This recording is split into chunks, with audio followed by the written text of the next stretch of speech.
Hi friends, welcome to our channel. ఈరోజు మన ఛానల్లో ఒక కుకింగ్ వీడియో అనమాట. అదే ఏంటంటే చాలా ఈజీగా సింపుల్గా చేసుకునే ఫిష్ ఎగ్స్ ఫ్రై అనమాట. సో ఫస్ట్గా దానికోసం ఫిష్ ఎగ్స్ని క్లీన్ చేసుకుని పెట్టుకోవాలి పక్కన నీట్గా. అండ్ మసాలా కోసం నేను జింజర్ గార్లిక్ పేస్ట్ చేస్తున్నా. అండ్ దీనికోసం చిన్న సైజ్ ఆనియన్ అండ్ కొంచెం కర్రీ లీవ్స్ తీసుకుంటే సరిపోతుంది. ఆనియన్ చాప్ చేసుకుని అండ్ మనం కొంచెం ఆయిల్ తీసుకుని దాంట్లో అప్పుడు ఫ్రై చేసుకోవాలి మంచిగా. అండ్ ఫ్రై అవుతున్నప్పుడు కొంచెం కరివేపాకు కూడా వేసుకుందాము అండ్ కొంచెం పసుపు కూడా. సో అది మూడు ఫ్రై అయ్యాక మనం పేస్ట్ చేసుకుని పెట్టుకున్న జింజర్ గార్లిక్ పేస్ట్ ఉంది కదా, అది కూడా వేసేసుకుందాము.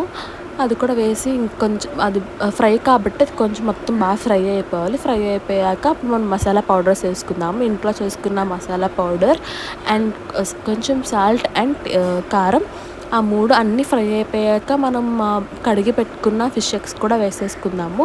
అదేంటంటే బాయిల్ అయిపోయాక చిన్న చిన్న పీసెస్లో అయిపోతాయి. సో మొత్తం అది స్మాష్ చేసుకుంటే మొత్తం నీట్గా ఫ్రై అయిపోతుంది. అంతేనండి, చాలా ఈజీ సింపుల్గా అయిపోతుంది అండ్ టేస్ట్ సూపర్ ఉంటుంది. అండ్ లాస్ట్లో కొరియాండర్ లీవ్స్. అంతే. Easy video. Subscribe for more.